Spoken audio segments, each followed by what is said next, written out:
अस्सलाम साउंड वालेकुम जी, क्या हाल है? कैसे? खैरियत से हैं? ठीक ठाक। आइए।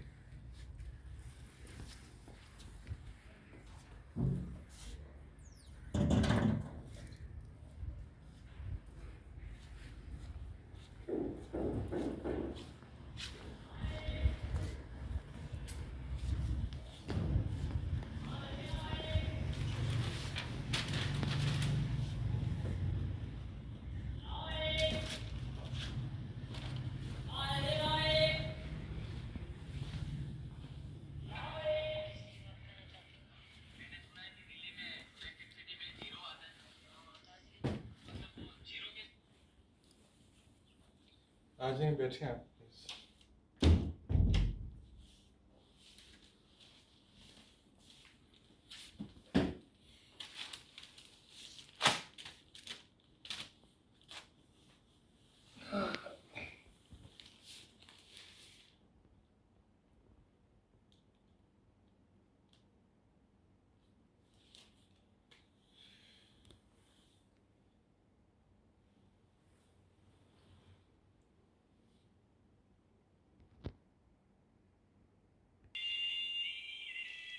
अस्सलाम वालेकुम। प्रोग्राम और सुनाए के साथ मैं हूं इम्तियाज़ अहमद कुरैशी।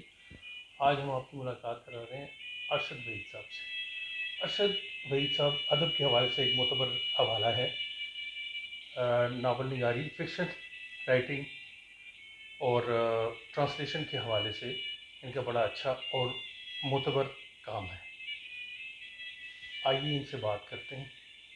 अस्सलाम वालेकुम। जी, अस्सलाम वालेकुम, क्या हाल है? अरशद साहब कैसे हैं आप? मैं बिल्कुल ठीक हूँ जी, आप सुनाइए, खैरियत से? अल्लाह का शुक्र। आपके टाइम का बहुत शुक्रिया सर कि नहीं, इट्स आपने। प्लेजर, कोई मसला नहीं। अच्छा अच्छा साहब, आपका दो हवाले हैं मेनली। एक तो आपने ट्रांसलेशन की और दूसरा आपके फिक्शन राइटिंग है। तो मेरा पहला सवाल आपसे यही है कि आपके नज़दीक अदब क्या है, फिक्शन राइटिंग क्या है? आपने शुरू ही बड़ा सवाल ऐसे किया जिस पे अब मुझे सोचना पड़ेगा। मैं ही समझता हूँ अदब या फिक्शन, इसके लोग मुख्तलिफ इसके बारे में राय रखते हैं। इसकी डिफरेंट डेफिनेशंस भी हो सकती हैं। फिक्शन ज़ाहिर है आप एक अल्टरनेट वर्ल्ड क्रिएट करते हैं जो कि मतलब ज़ाहिर है उसको आप रियलिटी के साथ उसका आइडियाज़ लेते हैं, लेकिन उसकी जितनी डेवलपमेंट है फिर वो आप खुद उसकी बुनतर करते हैं, उसको आगे लेकर चलते हैं। मैं ये समझता हूँ कि फ़िक्शन जो है बुनियादी तौर पर ये अपनी एक सिन्फ़ है, ये किसी और उलूम का या फ़नून का यानी हिस्सा नहीं है। सप्लीमेंट नहीं है। नहीं, ठीक। जैसे बहुत सारे लोग कहते हैं कि इसमें आप कोई हिस्ट्री बयान कर सकते हैं या सोशल साइंसेस बयान कर सकते हैं या कोई साइकोलॉजी के नुक्ते बयान कर सकते हैं। मेरा ख़्याल है ऐसा नहीं है, क्योंकि अगर ऐसा ही करना हो तो वही आप फिर हिस्ट्री लिखें, सोशल साइंसेस लिखें, साइकोलॉजी के मज़ामीन लिखें। फ़िक्शन की अपनी एक रियलिटी है और ये अपने एक सच की तलाश है और ये इंसानी ज़िंदगी के अंदरूनी गोशों में एक सयाहत है जो मुख्तलिफ़ सिचुएशंस में, मुख्तलिफ़ हिस्टोरिकल पॉइंट स्टेजेस में आपके फ़र्द पे जो गुज़रती है, उनकी इज्तिमाई ज़िंदगी पे जो गुज़रती है, वो किन मसाइल का दुचार होते हैं, उसके अपने अंदर उनकी क्या दरियाफ़्त है या रीडिस्कवरीज़ हैं।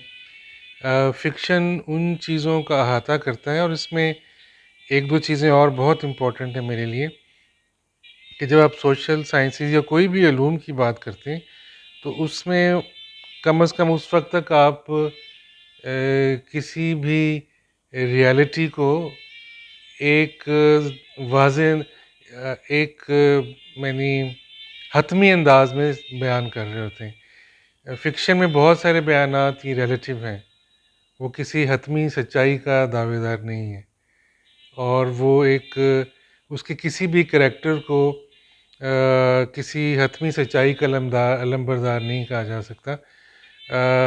वो उनके जितने भी करैक्टर्स हैं वो सिर्फ ये चाहते हैं कि हमें जाना जाए, ना कि हाँ हम पे जजमेंट की जाए। हाँ, क्या अच्छी बात। तो इस तरह की बहुत सारी बातें हैं जो सर क्या हमें। अच्छी बात की आपने कि फिक्शन जो है वो, उसका जो किरदार है जी जी वो कहता है कि मुझे जाना जाए, और ये जानना ही है जो आपको लाइफ में आपके एक्सपीरियंस में आपके मुशाहिदे में फिर जी जी। वसअत पैदा करता है, और आप ज़िंदगी को और ज़िंदगी के किरदारों को एक अच्छे अंदाज में समझने की कोशिश करते हो। और लाइफ बेसिकली दूसरों को समझना ही तो है। जी जी। आपने बड़ी अच्छी तारीफ की इसकी, और एक बड़े खूबसूरत अंदाज में आपने फिक्शन को डिफाइन किया। लेकिन हमारे यहाँ ये कहा जाता है कि फिलॉसफी भी ना हो बीच में, तारीख भी ना हो, कल्चर भी ना हो, तो फिर वो क्या होगा? नहीं, मुझे नहीं पता ये किसने कहा है। मैं, और अगर आप मेरी बातों से ये आप अखज़ किया तो नहीं, मैं आपकी बातों नहीं, से नहीं, मैंने ये नहीं मैं कहा। आपका तो कहा नहीं है। मैं सिर्फ़ ये कहना चाह रहा हूँ कि ये सब चीज़ें फ़िक्शन में आ सकती हैं। ये डिवाइसेस हैं या कुछ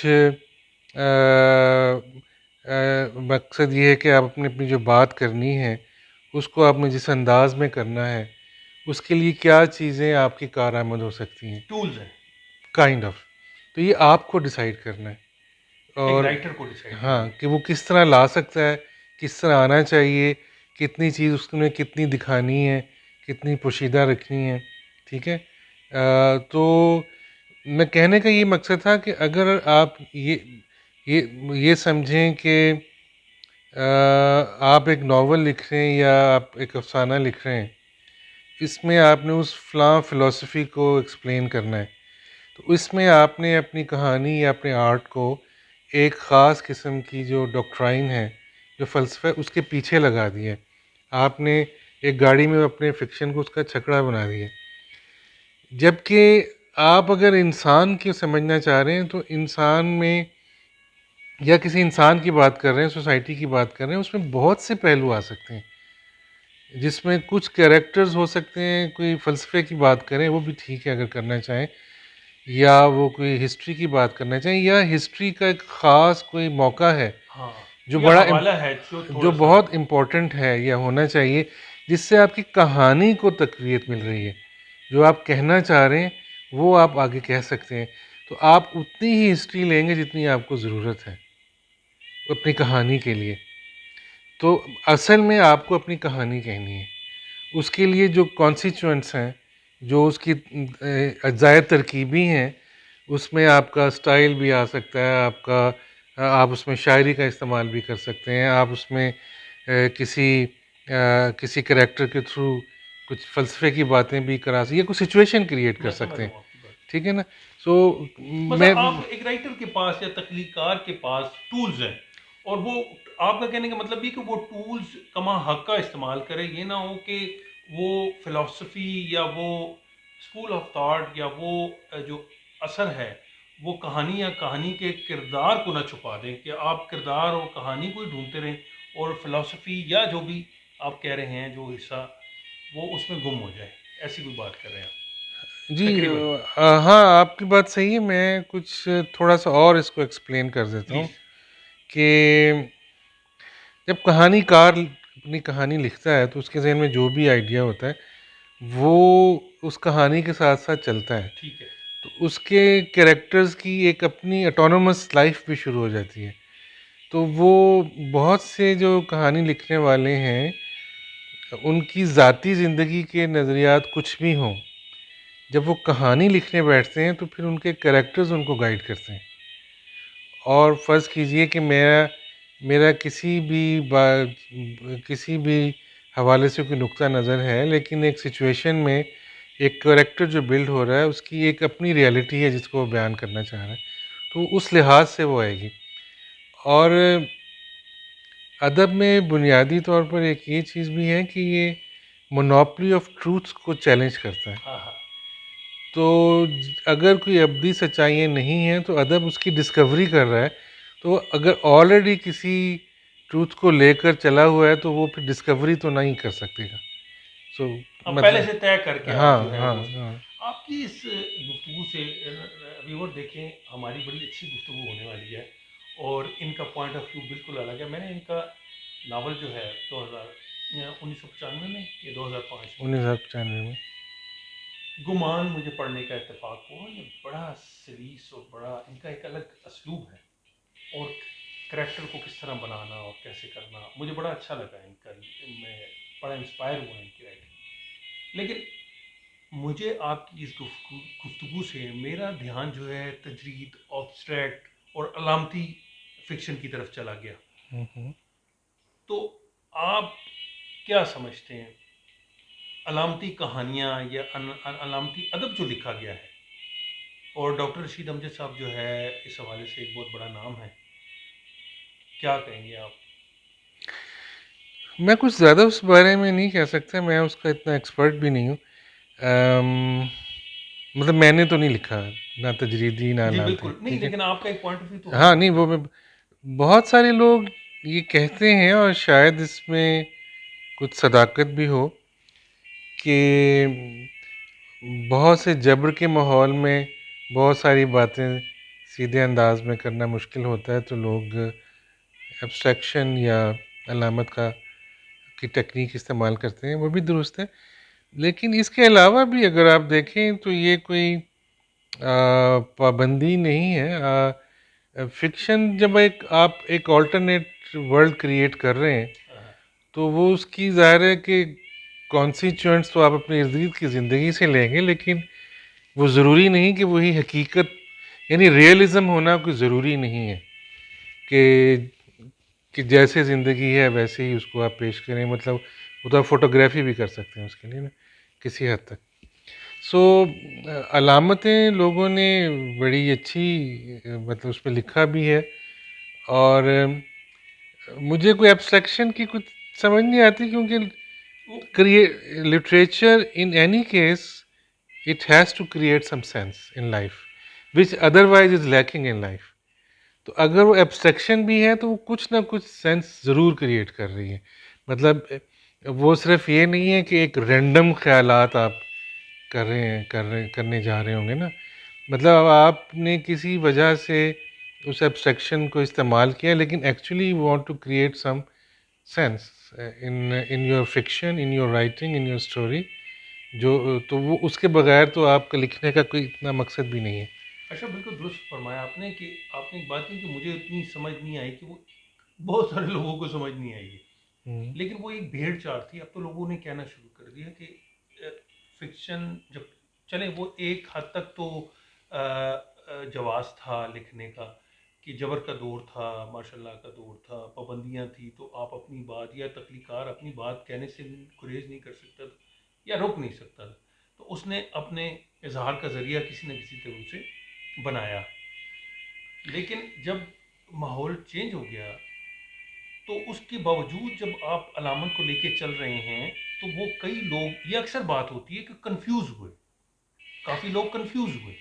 अभी भी ये हफीज़ खान साहब, उन्होंने वो भी यही कहते हैं कि हमने 30 साल 40 साल का जो हमारा फिक्शन का एरा है, उसमें हमने कन्फ्यूजन पैदा की। मसलन अब्स्ट्रैक्ट को लेके चले गए, मतलब कहानी है जो बात आप कर रहे हैं उससे करीब वो ये बात करते हैं कि हमने अगर पढ़ने वाले को कुछ देना है, उसको एक करेक्टर की आगाही देनी है, उसकी नफ्सियात बतानी है, उसके मसाइल बताने हैं, हम उसको जब अब्स्ट्रैक्ट में ले आएंगे तो उसको तो कुछ भी नहीं मिलेगा। नहीं, देखिए आपने जो भेड़ चाल का लफ्ज़ इस्तेमाल किया, ज़रा स्ट्रॉन्ग वर्ड है, मैं ये नहीं ये नहीं, इस्तेमाल करना मैं चाहता। नहीं कह नहीं, रहा, लेट मी से। हाँ, ये और नकार नहीं कहते। नहीं, जो भी कहते हैं, और दूसरे लोग अगर कंफ्यूज हो रहे हैं तो फिर उनके मसले भी हैं ना। जी बिल्कुल। मतलब वो क्यों कंफ्यूज हो रहे हैं। और ये जो आप कह रहे हैं कि हमने कुछ कर पढ़ने वाले को देना है, ये कोई बहुत चीज़ तयशुदा नहीं होती। जी बिल्कुल। मकसद ये है कि अगर अगर आप बहुत सारी दुनिया में और बहुत से मसाइल, बहुत बड़े बड़े राइटर्स ने एक फैंटेसी की दुनिया या मैजिकल रियलिज्म की दुनिया उसमें लिखा है और सेंस क्रिएट की है और बहुत खूबसूरत की है। मैं बार बार ये कहना चाह रहा हूँ कि एक रियलिस्ट ट्रेडिशन बहुत स्ट्रॉन्ग ठीक है, ट्रेडिशन है, लेकिन इसके अलावा भी जो कुछ है वो बहुत ही अच्छा है, और उसमें उन्होंने नए माने तलाश किए भी। एक चीज़, अगर आप फॉर्म जो है आपकी राह में रुकावट बन रही है, तो आपने फॉर्म को भी तो तब्दील करना है। दुरुस्त। तो वो किया है लोगों ने, और बहुत खूबसूरत भी किया है। ये सारा कुछ ऐसे ही नहीं है। मैं तो सिर्फ ये कहना चाह रहा था कि कि मैं एक्सपर्ट नहीं हूँ, मतलब मैंने उसको जी प्रैक्टिस नहीं ठीक किया है, है। मैं समझ ठीक रहा है था, ना? बिल्कुल सही इसका ये मतलब नहीं कि मैं उससे कन्फ्यूजन का है। शिकार मैं हुआ हूँ। नहीं, आप ठीक है, यहाँ हाँ। देखिए, आपका एक अलग पॉइंट ऑफ व्यू है ना, आप हाँ, एक चीज़ अपनी बात कर रहे हैं। हम्म, लेकिन जब आप लिख रहे हैं, देखिए आप एक एक स्कूल ऑफ थॉट है, वो कहता है जी कहानी रहनी चाहिए। जब आप कहानी लिख रहे हैं तो उसमें कहानी और किरदार रहने चाहिए, वो प्रोमिनेंट हों, वो कहीं गुम घुमा ना जाएं। एक स्कूल ऑफ थॉट कहता है कि जी ज़रूरी नहीं है जी, हम बस लिख रहे हैं, इजहार कर रहे हैं, और हमने अपनी तरकीब बनाई है, हमने अपने सिंबल्स बनाए हैं, हमने अपनी फिलॉसफी बनाई है। ये आर्ट की फॉर्म की बात हो रही हम्म, है, आर्ट की फॉर्म की बात। हम्म। तो ये स्कूल ऑफ थॉट तो सर है ना। नहीं, मैं तो उससे इनकार नहीं कर रहा हाँ, हूँ, मैं तो तो, हाँ। वो जब आप लिखते हैं, जब आप तख्लीकार, जब अपनी किताब मार्केट में मंजर आम पे उसकी आएगी, तो सवाल तो पैदा होगा ना कि आपने कहानी को जिंदा रखा, नहीं, या ये, आपने किस स्कूल ऑफ थॉट को सपोर्ट किया। हालांकि उसमें आप अपने ही फन को ही तरजीह देंगे और अपने नज़रियात को ही करेंगे। मुझे ये बताएं कि क्या जो गुफ्तगू आपने की उससे तो मुझे ये लगा कि आप कहते हैं कि कहानी और किरदार होना चाहिए, वो डोमिनेंट होना चाहिए। बाकी फिलॉसफी तो है ही है। फन के हवाले से बात हो रही, आर्ट के हवाले से, सिन्फ के हवाले से बात हो रही। देखिए, मेरा ख्याल है मुझे अपनी बातें कुछ ज़्यादा एक्सप्लेन करने की ज़रूरत है। सवाल ये है कि आपने जो बात कहनी है वो किस तरह कहना चाह रहे हैं, उसकी सारी फॉर्म्स हो सकती हैं। ठीक है। अगर आप ये कहें कि कहानी होनी चाहिए, तो आपको बहुत सारी लिटरेचर मिलेगा जो बड़ी अच्छी कहानी है, लेकिन आपको साथ साथ और लिटरेचर भी बहुत ही उतना ही बड़ा मिल मिल जाएगा जाएगा। जिसमें उन्होंने ये सारी चीज़ें तोड़ दी हैं। प्लॉट की जो मतलब एक क्लासिकल डेफिनेशन है उसको तोड़ दिया है। दुरुस्त है। उसमें नॉवेलिस्टिक एसेस भी आ गए हैं। और जहाँ तक ये कैरेक्टर और फ़ज़ा का ताल्लुक़ है, तो बहुत सारे, मैंने अभी एक झंपा लहरी का पढ़ा है, वेयर अबाउट्स। उसमें एज सच कोई प्लॉट नहीं है, एज सच कोई लीनियर कहानी भी नहीं है। एक कैरेक्टर है, उसके शब व रोज़ के बारे में वो लिख रही है, और लेकिन वो अपने अंदर एक भरपूर कहानी है। मतलब जब हम उसको पढ़ते हैं तो हम देखते हैं कि वो एक लोनली लाइफ जो है एक खातून की, उसके शब व रोज़ के बारे में वो बात कर रही है। सवाल ये कि कितना आपको आर्ट पे कमाल हासिल है। जितना आपको कमाल हासिल होगा, आप हर चीज़ को अपने हिसाब से उसको इस्तेमाल कर सकेंगे। दुरुस्त। बिगिनर्स के लिए ज़ाहिर है क्लासिकल या जो एक ट्रेडिशनल तरीका है वो लिखेंगे, तो ज़ाहिर है उनको उसमें मास्टरी होगी, वो आगे जाएंगे। अब अगर आप देखें काफ़का की जो कहानी है, जी। फ़र्ज़ कीजिए मेटामॉर्फोसिस है, उसका एज सच तो रियलिटी से ताल्लुक़ नहीं है कि एकदम एक बंदा सोए और सुबह एक कीड़े की शक्ल में आए। लेकिन अगर आप उसको पढ़ें तो उससे ज़्यादा रियल कहानी कोई नहीं मिलेगी आपको ज़िंदगी में। मतलब उसने एक ऐसा फ़ज़ा क्रिएट की, ऐसा जो उसने एक सिंबल्स यूज़ किए, जिसकी वजह से वो आप समझते हैं कि एक शायद मतलब एटर्नली चलती रहेगी, उस कहानी को कभी ज़वाल नहीं आएगा। इसी तरह आप देखें, काफ़का की ट्रायल है या कासल है, उसमें जो उसका मेन कैरेक्टर है जोसेफ के, आपको पता ही नहीं वो कहाँ से आया है। उसकी शक्ल कहानी में कहीं ज़िक्र नहीं है उसका। उसकी शक्ल के बारे में कुछ नहीं है, वो कैसा लगता है, उसके ख़द-ओ-ख़ाल कैसे हैं, वो चलता कैसे है। Direct to the heart of the things, वो शुरू करता है ऐसे ट्रायल में, 2 लोग आते हैं और उसको सज़ाए मौत सुना देते हैं, वो नाश्ता उसका खा लेते हैं। अब देखें तो आप सोचेंगे कि यानी एक ऐसे बंदे की कहानी है जिसको कन्विक्ट पहले कर दिया, और कन्विक्ट होने के बाद वो अपनी अदालत को कि किसने मुझे सज़ा दी और जुर्म को ढूंढ रहा है। अब बज़ाहिर आपको लगेगा कि ये तो ऐसी कुछ रियलिटी नहीं है, लेकिन इससे ज़्यादा रियल जो है कहानी आजकल हो नहीं सकती।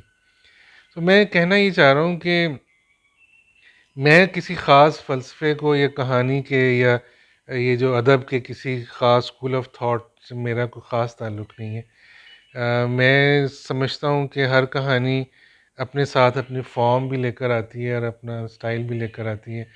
अगर आप वो उठा सकते हैं बेड़ा तो आप ज़रूर उठाएं, उसको लिखें।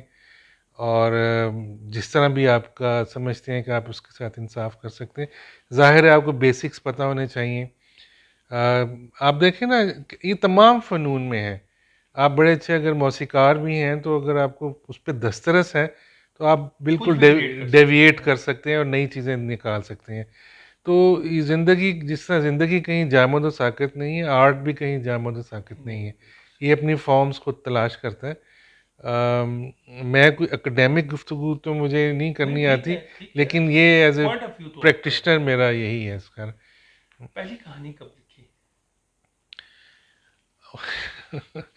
लिखी तो पता नहीं, मैं कोई अपनी दूसरी तीसरी क्लास में वो कलम के साथ दवाई, कलम दवात नहीं होती थी, तो वो लेकर हम वो लिखी होगी हमने, कोई एक होल्डर होते थे उसके साथ। वो कहीं चली गई, फिर अपने स्कूल में भी लिखते रहे, छपवाई नहीं। फिर जब हम एफएससी में आए तो मुल्तान में एक जगह पढ़ी थी कहानी, उर्दू अकेडमी जैसे अरबाब ज़ौक़ होता है, वो छपती नहीं। उसके अलावा कुछ कहानियाँ लिखते रहे, लेकिन मैंने अक्सर कहानियाँ लिखी तो उनको छपवाया नहीं था। बस फिर 90s में नावल ही लिखा, फिर उसको ही हमने छपवाया।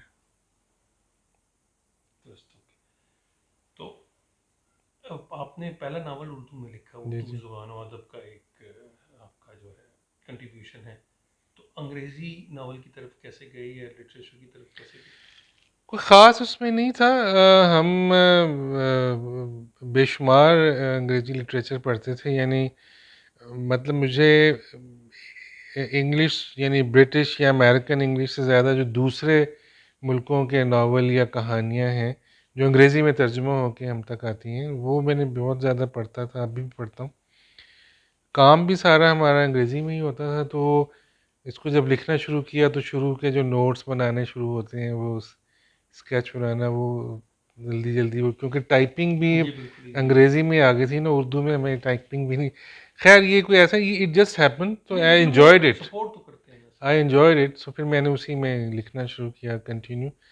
थोड़ा-सा मेरा दिल भी चाह रहा था कि मैं अंग्रेज़ी में लिखूँ, तो लेकिन इसका कोई मतलब ख़ास वो नहीं है, ब इट जस्ट हैपेंड और मुझे अच्छा लगा, और मैं हो सकता है मज़ीद भी लिखूँ इसमें। हाँ, आपका आप समझते हैं उसमें आप कंफर्टेबल है लिखने के लिए, अपना आपका इज़हार जो है वो बेहतर हो सकता है, ये भी एक है। एक्चुअली मुझे दोनों ज़ुबानें मुझे सही, मुझे उर्दू भी मतलब मैं उसमें बहुत एन्जॉय करता हूँ, मुझे मज़ा आता है। और उर्दू को मैंने बहुत पढ़ा है, मतलब, और मतलब मेरा ख़्याल है मैं ठीक लिखता हूँ। वो अंग्रेज़ी भी बस ठीक है, उस वो भी है। और तो मुझे इसमें कोई कोई नज़रियाती मसला नहीं है कि ज़ुबान में लिखना चाहिए। नहीं, हाँ, ठीक है जो भी वो तो। मुझे उसमें अच्छा लगता है, हाँ, मैं नहीं वो उसमें लिखता इसमें तो हूँ। हाँ। नज़रियाती की नहीं वो बात होगी, दिल के तो कुछ करीब है लोगों वो। के नज़दीक बहुत ही नज़रियाती मसला है, वो कि जी एतराज़ हमने करते हैं। उर्दू ही लिखनी है, नहीं, वो या उर्दू पंजाबी क्यों नहीं लिखी? मतलब हाँ, मेरे सही बहुत से दोस्त हैं, वो कहते हैं यार तू पंजाबी क्यों नहीं लिखी? मतलब जब मैं उर्दू लिखता था तो उसको इनको इतराज़ होता था कि उर्दू में क्यों लिखते हो? तो मुझे कभी ये इतराज़ समझ नहीं आए। नहीं सर, अभी भी कहते हैं कि उन लोगों से कि तुमने अपनी माँ बोली में कुछ नहीं लिखा, हाँ। माँ बोली का तुमने हक अदा नहीं किया।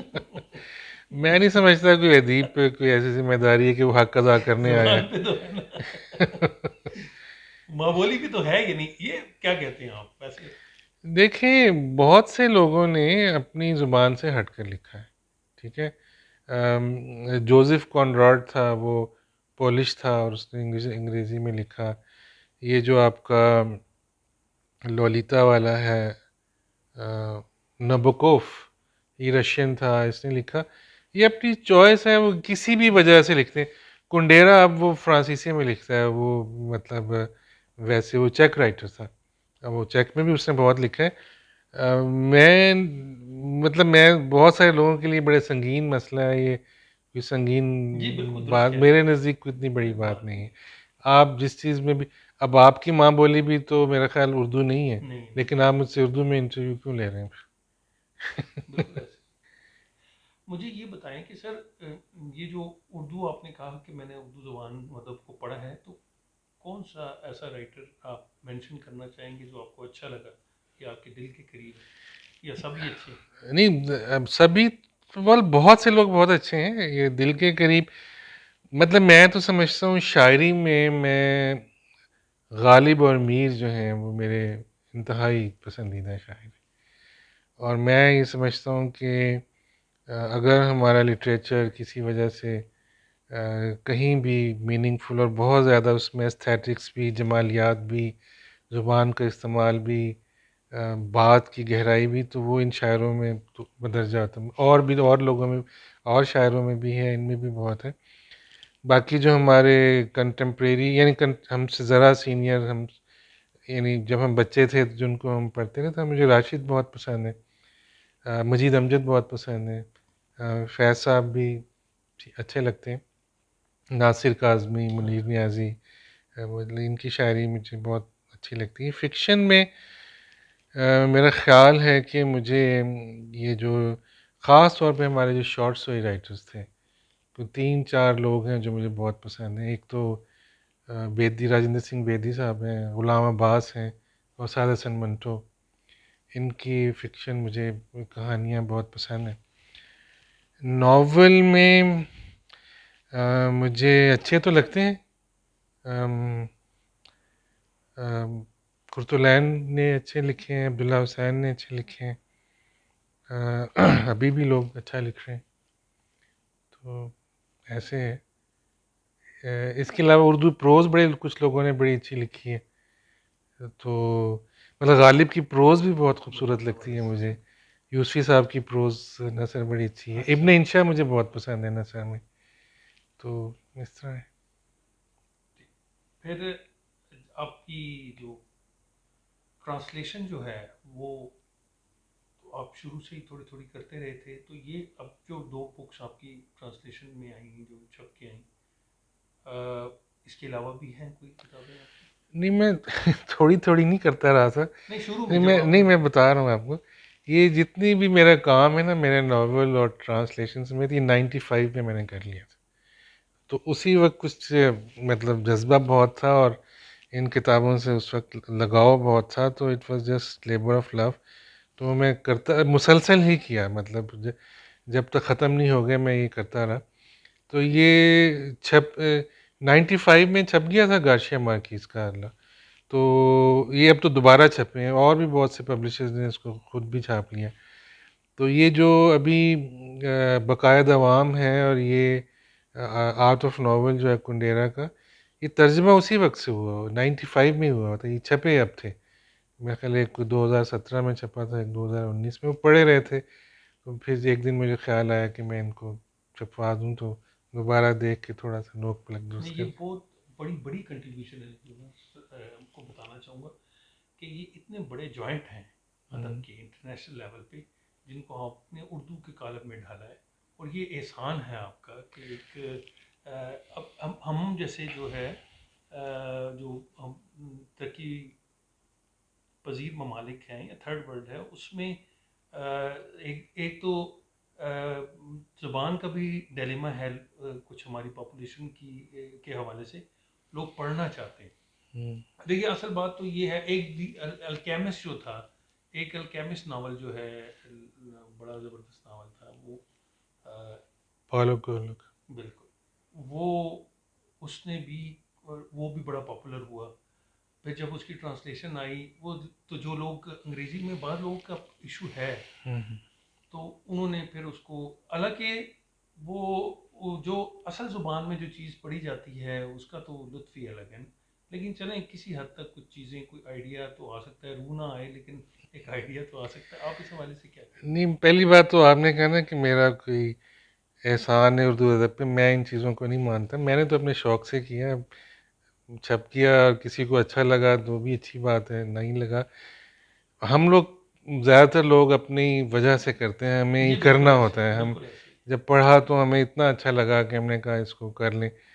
तो बाकी कोई इसका कोई और मतलब कोई अजीम नहीं नहीं, मकासद नहीं ठीक थे। है, नहीं, मैं ठीक है, नहीं, सेल्फ डिफेंड कर रहा हूँ। मैं इस बात को बार बार एक्सप्लेन अच्छा करना अच्छा। चाह रहा हूँ कि जो लिखते हैं वो हमारा अपना एक मसला होता है, जो हम करते हैं वो अपना मसला होता है, बाकी कुछ और बन जाए तो वो और बात है। न सताइश की तमन्ना, न सिले की नहीं नहीं, परवाना। मकसद ये ना कि देखें, आप भी लिखते हैं तो आपका दिल चाहता है तो बिल्कुल लिखते हैं ऐसे ना। ही, उस पर किसी का एहसान नहीं, तो किसी वो तो आप अपना अपना का एक कैथारसिस कर रहे हैं। शौक या अपनी जो भी है आपकी लगन है उसको पूरा कर रहे हैं। तो बाकी ये है कि मेरा ख्याल है कि ये अच्छी किताबें थी, और भी बहुत लोगों ने बड़े अच्छे काम किए हैं, बड़े अहम किताबों के तर्जमे किए हैं, और ये होता रहना चाहिए। और बिलाशुबा हाँ, होता रहना हाँ, चाहिए। और आप जैसे जो हैं लोगों को इस तरह से करना चाहिए, जो जो जो जितनी कंट्रीब्यूशन कर सकता है। बिल्कुल ऐसा ही है।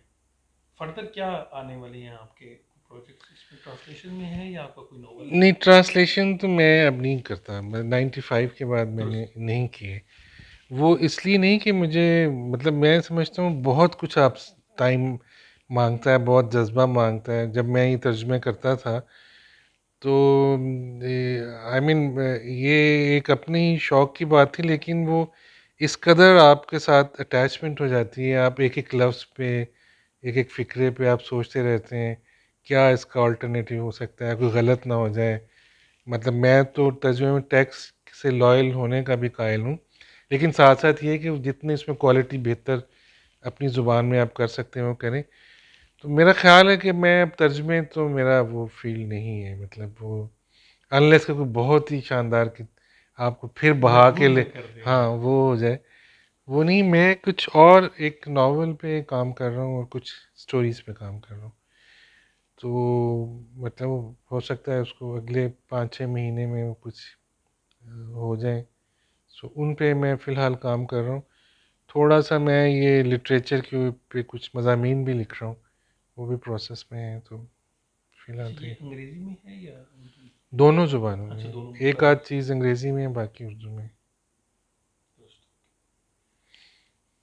गुफ्तगू जारी है सर के साथ, अर्शद साहब से, और आगे देखते हैं इनसे, इनकी किताबों के हवाले से मज़ीद